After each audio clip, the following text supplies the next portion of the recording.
संज्ञान लिया। और अब जो घटना आई है वहाँ एक मौलाना थे, उसको पुलिस के लोगों ने जबरदस्ती जो है पीटने का काम किया। जिसके घर पे मीटर की रीडिंग 600 से कम है उसको बिजली का बिल 0 आएगा।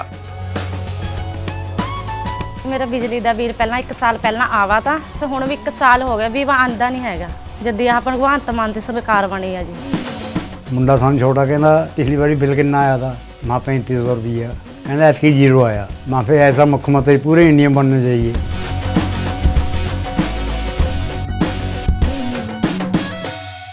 2020 के विधानसभा चुनाव में अगर मिथिलांचल से आरजेडी को समर्थन मिला होता तो तेजस्वी यादव राज्य के मुख्यमंत्री बन सकते थे, लेकिन मिथिलांचल और तिरहुत क्षेत्र से तेजस्वी के रथ के पहिए को रोक दिया था। 2020 में पहले चरण में दक्षिण बिहार की 70 सीटों के लिए चुनाव कराया गया था। दूसरे चरण में मगध और सीमांचल की 94 सीटों के लिए चुनाव कराया गया था, जबकि तीसरे चरण में तिरहुत और मिथिलांचल इलाके की 78 सीटों पर चुनाव हुआ था। आरजेडी ने दक्षिण बिहार की 70 सीटों में से 47 सीटों पर जीत दर्ज की थी, जबकि एनडीए गठबंधन को 22 और अन्य ने 1 सीट पर जीत दर्ज की थी। वहीं दूसरे चरण में मगध और सीमांचल की 94 सीटों में से आरजेडी गठबंधन ने 42 सीटों पर जीत दर्ज की थी, जबकि एनडीए के खाते में 51 सीट ही मिली थी। वहीं 1 सीट पर अन्य को जीत मिली थी।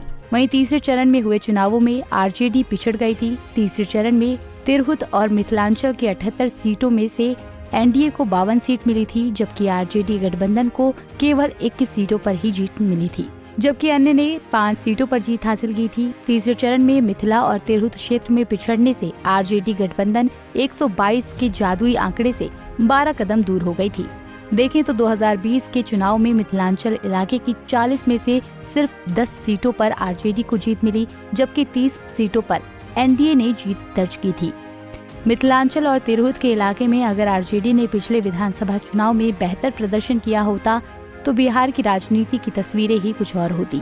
इसलिए 2025 में होने वाले चुनाव में तेजस्वी यादव मिथिलांचल में आरजेडी के प्रदर्शन को सुधारने की पूरी कोशिश कर रहे हैं। इसलिए 2025 में तेजस्वी यादव ने मिथिलांचल के लाल स्वर्गीय ललित नारायण मिश्रा को श्रद्धांजलि दी। इसके अलावा तेजस्वी यादव ने पहली बार मिथिला के ब्राह्मण समाज के वैसे युवकों का नाम लिया जो किसी न किसी तरह से सिस्टम के प्रताड़ना की शिकार हुए हैं। तो बता दें ये बेनीपट्टी में ये सिर्फ यही एक वारदात नहीं है, इससे पहले भी जो है बेनीपट्टी थाना क्षेत्र के बसेट क्षेत्र में कुछ महीने पहले राहुल कुमार झा को जो है थाने वालों ने सीमा के बाहर ले जाकर के खूब पीटा।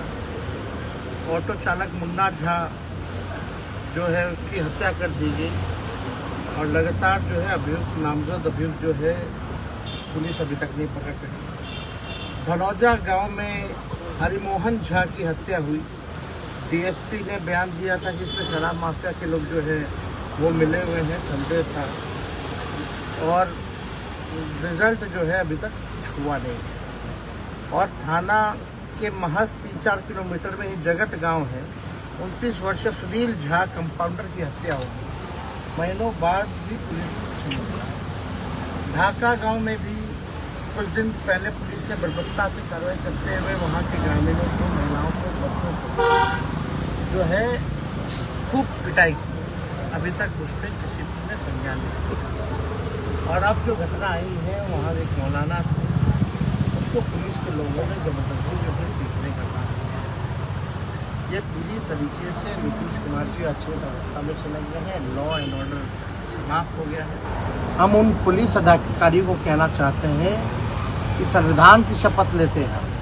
अगर मानसिकता अगर आरएसएस की लेकर के या किसी विचारधारा की लेकर के आप कर रहे हैं तो ये गलत है।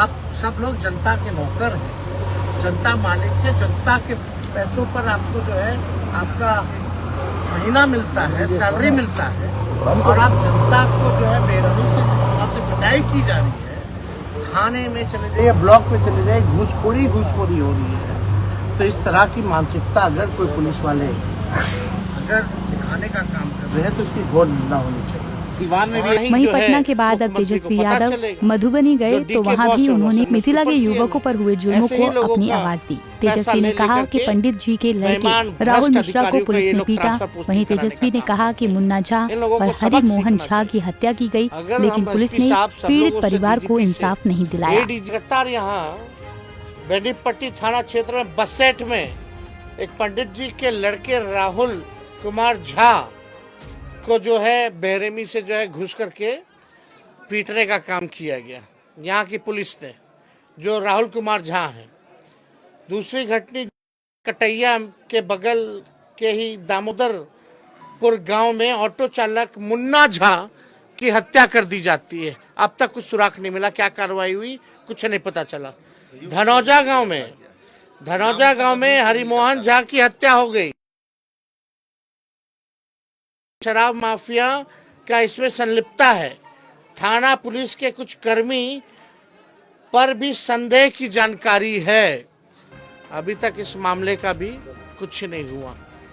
जो हरिमोहन झा जी की हत्या हुई 3-4 किलोमीटर थाना के महज दूरी पर। तेजस्वी यादव न केवल मुस्लिम समाज की समस्या को उठा रहे हैं, बल्कि अब मैथिली ब्राह्मण समाज के युवकों पर हुए अत्याचार पर भी खुलकर वो सरकार पर प्रहार कर रही हैं। तेजस्वी यादव को उम्मीद है कि इससे मिथिला और तिरहुत का ब्राह्मण समाज का झुकाव आरजेडी की तरफ बढ़ेगा और इससे विधानसभा चुनाव में बीजेपी और जेडीयू को सीधा नुकसान उठाना पड़ेगा। Bureau report, Punjab Kesari TV. हमसे जुड़े रहने के लिए हमारे YouTube चैनल को सब्सक्राइब करें और नई वीडियो की नोटिफिकेशन के लिए बेल आइकॉन को दबाएं।